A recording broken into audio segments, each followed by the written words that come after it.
What's going on, guys? Welcome back to the channel. I'm out here in the shop. We're gonna work on the trailer a little bit tonight. I got a little time. I got a few parts in. I'm gonna show you guys what I got going on, and we're gonna work on the spring hanger situation where the trailer's been rubbing and everything. I've got the stuff to correct that with, and I did some research on it. And originally from the factory, the trailer should have had a minimum clearance above the tires of 3 inches. I don't know if it did or not, because when I got the trailer, obviously the springs are wore, the bushings are wore, the spring hangers are wore, so it made that ride height settle down. So it was rubbing, and I don't know what it was factory, but I know when it gets wearing, it's less than that, or if you overload the trailer by accident, which is not hard to do on one of these trailers, you can run into an issue with the tires rubbing, and I just don't want to deal with that at all. So I'm going to raise it back up, and this trailer is what they call a low pro style gooseneck, where it has a pierced frame on the I-beams. I'll take you out here and show you what I'm talking about on that. But basically, the old style, the cross members on the trailers used to sit on top of the I-beams because they didn't really have the technology, or it wasn't really affordable for them to mass produce trailers in the pierced beam style like the semi-trailers is back in the day. So they just put them on top of the beams, and it made the trailer 5 inches taller. Your deck height was about 38, 39 inches on those trailers. Well, they got these here with a 31-inch tall tire. You should be around 34 inches of deck height, because they dropped it 5 inches basically. And so what I'm going to do is raise it back up a little bit in order to make sure that we don't have any tire clearance problems. And so what I'm going to show you here is, you can see the top of the I-beam right here. The older trailers, like I say, your runners set on top of this instead of going through it. You see how these go through? And what I mean by they didn't really have the technology to mass produce this, you can cut those in there by hand, but the time consuming process, and to cut those in there by hand and being able to sell trailers at profitable, competitive prices, it was easier for them to mount them on top. But now they have CNC plasma machines and water jet tables that can they can program that, and all of them are the same. They're all spaced the same, and that machine will go down through there and cut that out, so that when they put the frame rails together, all they gotta do is slide that right through there, and everything lines up. So they can do it a lot better than they used to could. So that's why you see a lot more of these nowadays than what you used to. So anyway, back in the shop here, we have a new hanger kit to go on there, because the old hangers are wore right here where the leaf spring sits. The pad where it sits is worn there, and also the hanger here is wore where it sits right there where the slipper spring sits. On the springs, ordered a new set of springs, because the bushings, this is actually the best one here, and it's wore out, as you can see. The worst ones are over here, don't even have any bushings. They just kind of fell apart when I took them out. You guys have seen that video. So you have a 2-inch hole here. For the price of those bushings and the price of the new springs, wasn't a whole lot of difference in the price. I mean, I think the bushings are like 30 bucks and the springs were like 60 bucks. So I mean, for 30 bucks a pop, and then you got to figure out how to get this out and get it pressed back in. And if it's anything like the semi-trailers, you got to have a tool to do it with. So time you do that, or figure out how to do it, and the money and everything, and then your spring has still got wear on the end up here, as you can see where it slips on the slipper end.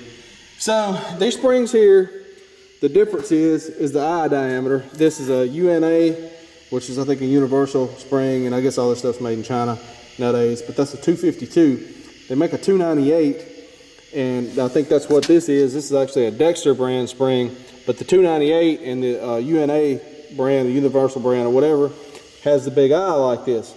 And from the specs, the only difference that I see in these two springs is the 298 and the 252 is the eye diameter, because they seem to be the same length here and the same arch and everything. I hadn't got that quite up on there just right, as you can see, but anyway, take my word for it, they're pretty identical based off of what I can see. They're the same number of leaves, everything looks right, except for these have a bronze bushing here with a 3/4 hole. This has a rubber bushing with a 3/4 hole, and the eye spring is 2 inch here where it's only 1 inch here. So all of these bushings eventually fail. Doesn't matter what they're made out of, they're going to fail eventually. There's going to be a lot less slop in here with that little bushing that fails than it is when this rubber goes out, which it always does. So that's the reason I went with those springs and decided to go that way on this deal. And the other thing I'm doing is when we put the hanger kit back on, I've got it laid out of here. So what we're fixing to do, we're fixing to weld this up. And I've got a piece of 3x2 quarter wall square tubing, as you can see here. And the spring hangers, we're going to weld the spring hangers to this piece of quarter wall 3x2 right there. And then we're going to cut out the springs, or the spring hangers, off of the frame here. And you see this cross brace here, we're going to leave that, and we're actually going to do something a little different on that. But for the time being, we're just going to cut this out right here, across here, and put that 2 inch up in there, and then we'll get it all tied in. But what that's essentially going to do is raise our trailer up 2 inches, and it will act as like the Gator made trailers that have a 14-inch frame instead of a 12-inch frame. It's essentially going to raise the trailer and it'll be the same as if this was a 14. It'll be the same height as if this trailer had a 14-inch I-beam frame instead of a 12. So it'll add a little bit to the height. And as I said before, the trailers with the 12,000 pound axles on them have a longer bracket, so it'll be kind of sitting at the same height they are, and should eliminate any rubbing issues whatsoever, even when you get a little wear or you go across really uneven places or whatnot. It also should help with the dovetail dragging the ground, because it's going to raise that up just a little bit. And the only thing I might can see a problem with is, I don't know, I guess it depends on your unlevel ground or where you're loading at. I may have to put a little piece here on this, the back of this ramp here, so that when you drive something on it, it adds a little bit here on the bottom to keep your trailer from picking your truck off the ground. But it may not be an issue. I won't know till I get it done. So that's what we're doing there and everything.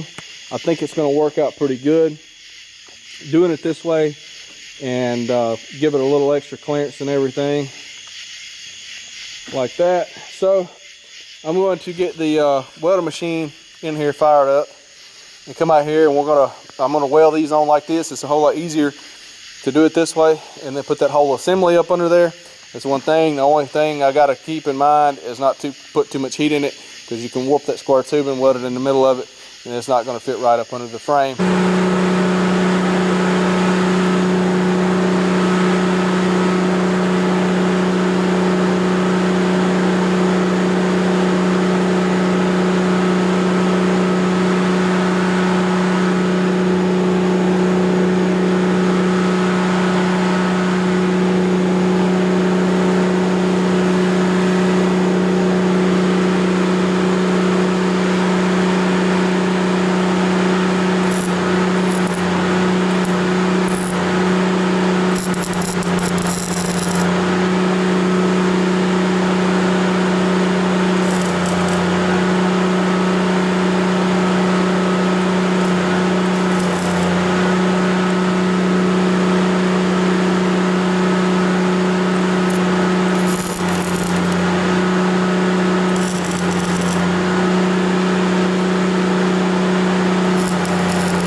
Alright guys, so I got the hanger bar assemblies built. I'm going to take you in here. You probably won't be able to hear me talk, but I'm going to take you in here and show you what they look like. I got them in the shop, the welding machine's running. So we'll walk in here real quick and I'll show you that.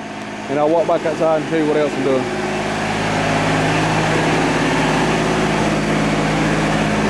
I don't know, maybe you can hear me, but as you can see, I got both of them built. Both of them is the same and everything. So all we have to do is stick those up. Alright guys, so the next thing that we're going to tackle now that we got the spring hanger bars and everything built is the rub rails here.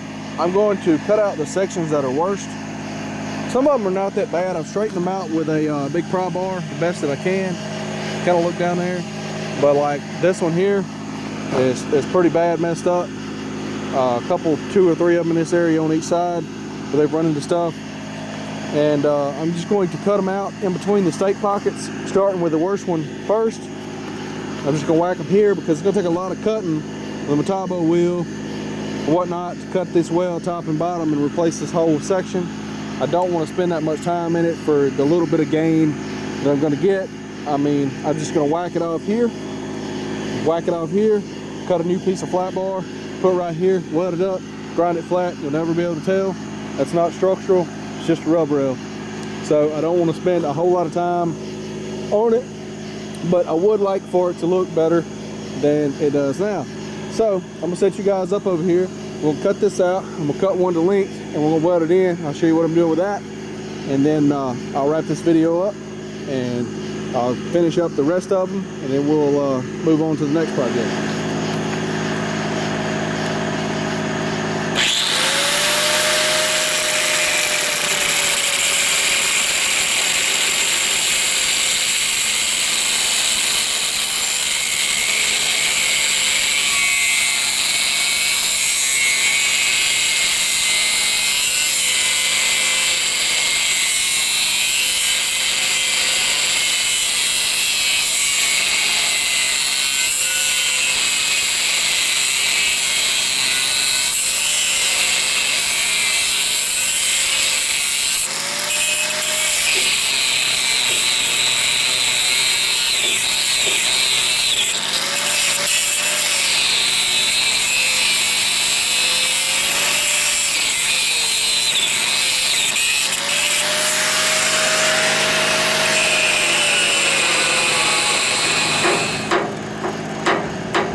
Alright, so we got that one removed.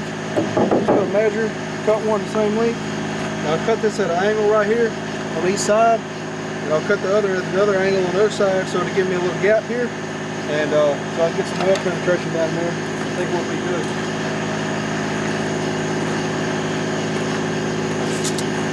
See what a measurement here is.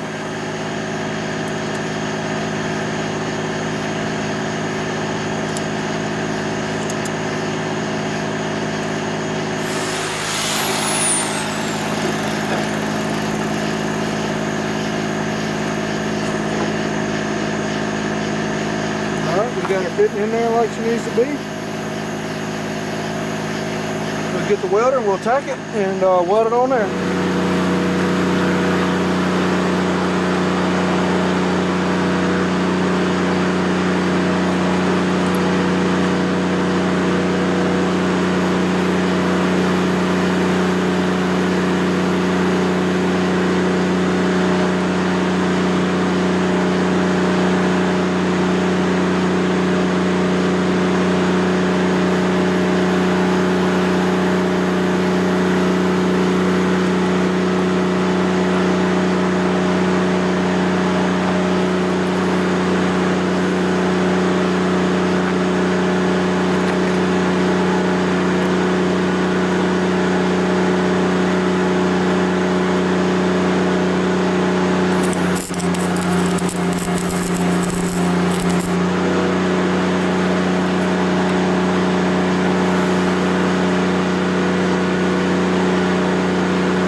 guys, that's kind of what I'm doing right there.